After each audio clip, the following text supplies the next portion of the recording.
Good evening students.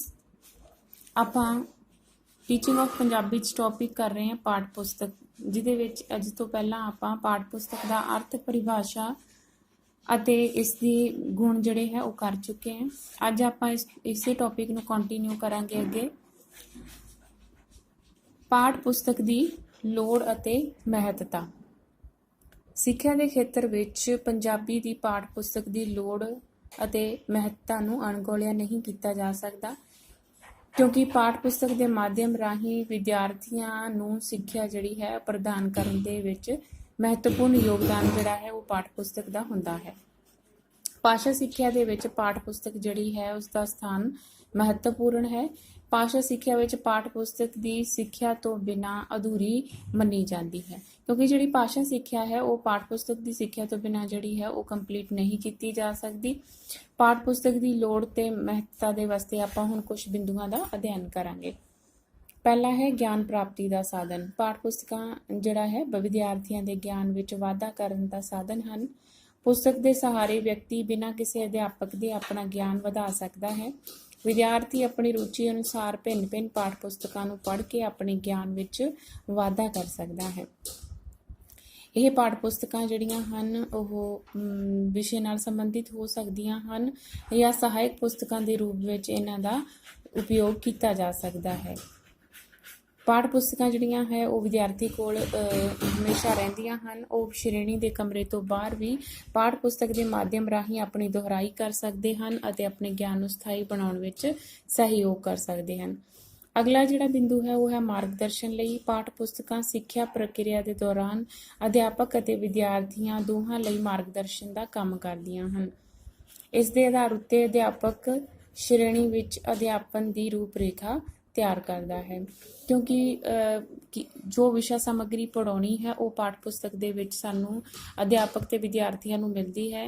ਅਧਿਆਪਕ ਤੇ ਵਿਦਿਆਰਥੀਆਂ ਦੋਹਾਂ ਦਾ ਮਾਰਗਦਰਸ਼ਨ ਦਾ ਕੰਮ ਕਰਨ ਦਾ ਸਾਧਨ ਜਿਹੜਾ ਹੈ ਉਹ ਪਾਠ ਪੁਸਤਕ ਹੈ। ਪਾਠ ਪੁਸਤਕ ਰਾਹੀਂ ਜਿਹੜਾ ਹੈ ਉਹ ਵਿਸ਼ਾ ਸਮੱਗਰੀ ਜਿਹੜੀ ਹੈ ਜਿਉਂ ਦੀ ਤਿਉਂ ਪਾਠ ਪੁਸਤਕ ਦੇ ਵਿੱਚ ਮਿਲ ਜਾਂਦੀ ਹੈ, ਜਿਸ ਨਾਲ ਅਧਿਆਪਕ ਆਪਣੇ ਅਧਿਆਪਨ ਨਾਲ ਸੰਬੰਧਿਤ ਪੂਰਵ ਤਿਆਰੀ ਕਰ ਸਕਦਾ ਹੈ ਤੇ ਵਿਦਿਆਰਥੀ ਇਸ ਦੀ ਸਹਾਇਤਾ ਨਾਲ ਆਪਣੇ ਗਿਆਨ ਨੂੰ ਵਧਾ ਸਕਦੇ ਹਨ। ਅਗਲਾ ਜਿਹੜਾ ਬਿੰਦੂ ਹੈ ਉਹ ਹੈ ਸਿੱਖਣ ਵਿੱਚ ਸੌਖ। ਪਾਠ ਪੁਸਤਕ ਜਿਹੜੀ ਹੈ ਉਸ ਦੇ ਵਿੱਚ ਸਾਰੀ ਵਿਸ਼ਾ ਸਮੱਗਰੀ ਜਿਹੜੀ ਹੈ ਉਹ ਪਾਠਕ੍ਰਮ ਦੇ ਅਨੁਸਾਰ, ਸਿਲੇਬਸ ਦੇ ਅਨੁਸਾਰ ਜਿਹੜੀ ਹੈ ਕ੍ਰਮਵਾਰ ਸੈੱਟ ਕੀਤੀ ਗਈ ਹੁੰਦੀ ਹੈ, ਤਾਂ ਵਿਦਿਆਰਥੀ ਜਿਹੜਾ ਹੈ ਸੌਖੀ ਤਰ੍ਹਾਂ ਉਸ ਕ੍ਰਮਬੱਧ ਰੂਪ ਵਿੱਚ ਪੇਸ਼ ਕੀਤੀ ਗਈ ਵਿਸ਼ਾ ਸਮੱਗਰੀ ਨੂੰ ਪੜ੍ਹ ਕੇ ਜਿਹੜਾ ਹੈ ਜਲਦੀ ਤੇ ਸੌਖੀ ਤਰ੍ਹਾਂ ਸਿੱਖ ਲੈਂਦਾ ਹੈ। ਇਸ ਦੀ ਸਹਾਇਤਾ ਸੌਖ ਤੇ ਆਸਾਨੀ ਰਹਿੰਦੀ ਹੈ, ਕਿਉਂਕਿ ਇਸ ਦੀ ਸਹਾਇਤਾ ਨਾਲ ਜਿਹੜਾ ਬੱਚਾ ਹੈ ਉਹ ਆਸਾਨੀ ਨਾਲ, ਕਿਉਂਕਿ ਜੋ ਵਿਦਿਆਰਥੀ ਅਧਿਆਪਕ ਨੇ ਪੜ੍ਹਾਇਆ ਹੈ ਵਿਦਿਆਰਥੀ ਉਸ ਨੂੰ ਆਪਣੀ ਪਾਠ ਪੁਸਤਕ ਦੇ ਵਿੱਚ ਜਿਹੜਾ ਹੈ ਦੁਹਰਾਈ ਕਰਕੇ ਤੇ ਜਲਦੀ ਜਿਹੜਾ ਹੈ ਉਸ ਵਿਸ਼ਾ ਨਾਲ ਸੰਬੰਧਿਤ ਗਿਆਨ ਨੂੰ ਸਿੱਖਣ ਦੇ ਵਿੱਚ ਆਸਾਨੀ ਨਾਲ ਸਿੱਖ ਲੈਂਦਾ ਹੈ। ਮੌਲਿਕ ਚਿੰਤਨ ਵਿੱਚ ਵਾਧਾ।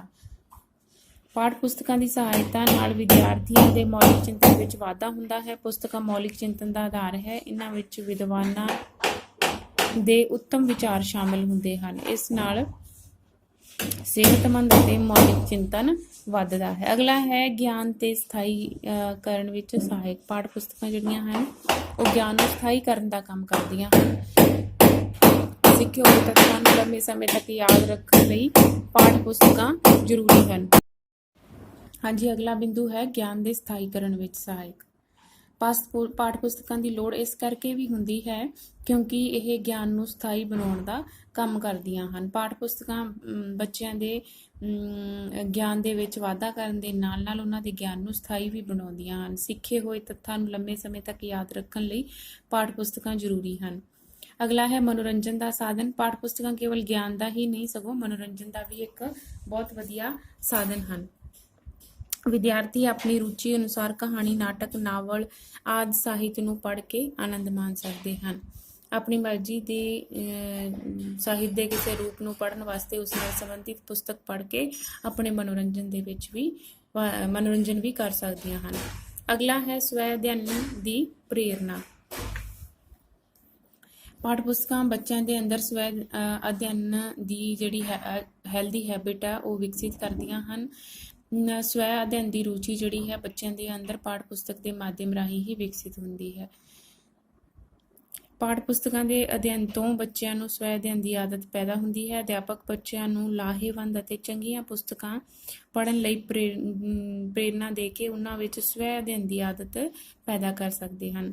ਸਮੇਂ ਅਤੇ ਸ਼ਕਤੀ ਦੀ ਬਚਤ। ਪਾਠ ਪੁਸਤਕਾਂ ਦੇ ਨਾਲ ਕੀ ਹੁੰਦਾ ਹੈ, ਬੱਚੇ ਤੇ ਵਿਦਿਆਰਥੀ ਤੇ ਅਧਿਆਪਕ ਦੋਨਾਂ ਦੇ ਸਮੇਂ ਤੇ ਸ਼ਕਤੀ ਦੀ ਬਚਤ ਹੁੰਦੀ ਹੈ, ਕਿਉਂਕਿ ਇਹ ਅਧਿਆਪਕ ਨੂੰ ਵੀ ਸੇਧ ਦੇਣ ਦਾ ਕੰਮ ਕਰਦੀਆਂ ਹਨ ਤੇ ਅਧਿਆਪਕ ਦੀ ਪਾਠ ਯੋਜਨਾ ਨੂੰ ਤਿਆਰ ਕਰਨ ਵਾਸਤੇ ਵੀ ਜਾਂ ਉਸ ਦਾ ਮਾਰਗਦਰਸ਼ਨ ਕਰਨ ਵਾਸਤੇ ਸਹਿਯੋਗ ਕਰਦੀਆਂ ਹਨ ਤੇ ਵਿਦਿਆਰਥੀਆਂ ਨੂੰ ਅਧਿਆਪਕ ਦੁਆਰਾ ਕਰਵਾਏ ਜਾ ਰਹੇ ਅਧਿਆਪਨ ਸਮੱਗਰੀ ਨੂੰ ਪਾਠ ਪੁਸਤਕ ਦੇ ਮਾਧਿਅਮ ਰਾਹੀਂ ਦੁਹਰਾਈ ਕਰਕੇ ਜਿਹੜਾ ਹੈ ਉਹ ਆਪਣੇ ਗਿਆਨ ਵਿੱਚ ਵਾਧਾ ਵੀ ਕਰ ਲੈਂਦੇ ਹਨ ਤੇ ਆਪਣੇ ਸਮੱਸਿਆਵਾਂ ਦਾ ਸਮਾਧਾਨ ਕਰ ਲੈਂਦੇ ਹਨ ਤੇ ਇਸ ਕਰਕੇ ਅਧਿਆਪਕ ਤੇ ਵਿਦਿਆਰਥੀਆਂ ਦੋਨਾਂ ਦੀ ਸਮੇਂ ਤੇ ਸ਼ਕਤੀ ਦੀ ਬਚਤ ਕਰਦੀਆਂ ਹਨ। ਸਿੱਖਿਆ ਯੋਜਨਾਬੱਧ ਕਰਨਾ। ਅਗਲਾ ਜਿਹੜਾ ਮਹੱਤਵਪੂਰਨ ਬਿੰਦੂ ਹੈ ਇਸ ਦੀ ਮਹੱਤਤਾ ਨਾਲ ਸੰਬੰਧਿਤ ਉਹ ਹੈ ਕਿ ਪਾਠ ਪੁਸਤਕਾਂ ਜਿਹੜੀਆਂ ਹਨ ਉਹ ਸਿੱਖਿਆ ਨੂੰ ਯੋਜਨਾਬੱਧ ਕਰਨ ਦਾ ਕੰਮ ਕਰਦੀਆਂ ਹਨ। ਇਸ ਦੀ ਸਹਾਇਤਾ ਨਾਲ ਅਧਿਆਪਕਾਂ ਅਤੇ ਵਿਦਿਆਰਥੀਆਂ ਨੂੰ ਪਤਾ ਹੁੰਦਾ ਹੈ ਕਿ ਉਹਨਾਂ ਨੇ ਸਾਰੇ ਸਾਲ ਵਿੱਚ ਕੀ ਪੜ੍ਹਨਾ ਹੈ ਅਤੇ ਕੀ ਪੜ੍ਹਾਉਣਾ ਹੈ।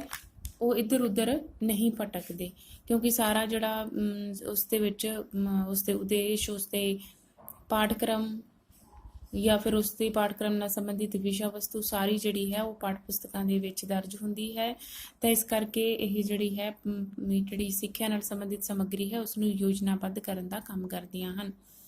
ਅਗਲਾ ਜਿਹੜਾ ਬਿੰਦੂ ਹੈ ਉਹ ਹੈ ਉਦੇਸ਼ਾਂ ਦੀ ਪੂਰਤੀ ਵਿੱਚ ਸਹਾਇਕ। ਪਾਠ ਪੁਸਤਕਾਂ ਉਹ ਸਾਧਨ ਹਨ ਜਿਨ੍ਹਾਂ ਨਾਲ ਭਾਸ਼ਾ ਸਿੱਖਿਆ ਦੇ ਵਿਸ਼ੇਸ਼ ਉਦੇਸ਼ਾਂ ਦੀ ਪ੍ਰਾਪਤੀ ਵਿੱਚ ਸਹਾਇਤਾ ਮਿਲਦੀ ਹੈ। ਇਹ ਪਾਠ ਪੁਸਤਕਾਂ ਸਿੱਖਿਆ ਦੇ ਵਿਸ਼ੇਸ਼ ਉਦੇਸ਼ਾਂ ਦੀ ਪੂਰਤੀ ਨੂੰ ਧਿਆਨ ਵਿੱਚ ਰੱਖ ਕੇ ਤਿਆਰ ਕੀਤੀਆਂ ਜਾਂਦੀਆਂ ਹਨ। ਇਸ ਤਰ੍ਹਾਂ ਆਪਾਂ ਉਪਰੋਕਤ ਚਰਚਾ ਦੇ ਆਧਾਰ ਤੇ ਕਹਿ ਸਕਦੇ ਹਾਂ ਕਿ ਪਾਠ ਪੁਸਤਕਾਂ ਸਿੱਖਿਆ ਪ੍ਰਾਪਤੀ ਦਾ ਹੀ ਇੱਕ ਮਹੱਤਵਪੂਰਨ ਸਾਧਨ ਹਨ। ਇਸ ਦੇ ਅਭਾਵ ਵਿੱਚ ਅਧਿਐਨ ਅਧਿਆਪਨ ਦੀ ਪ੍ਰਕਿਰਿਆ ਨੂੰ ਵਧੀਆ ਢੰਗ ਨਾਲ ਸੰਚਾਲਿਤ ਨਹੀਂ ਕੀਤਾ ਜਾ ਸਕਦਾ। ਪਾਠ ਪੁਸਤਕਾਂ ਅਧਿਆਪਕਾਂ ਅਤੇ ਵਿਦਿਆਰਥੀਆਂ ਦੋਹਾਂ ਨੂੰ ਸੇਧ ਪ੍ਰਦਾਨ ਕਰਨ ਦਾ ਕੰਮ ਕਰਦੀਆਂ ਹਨ।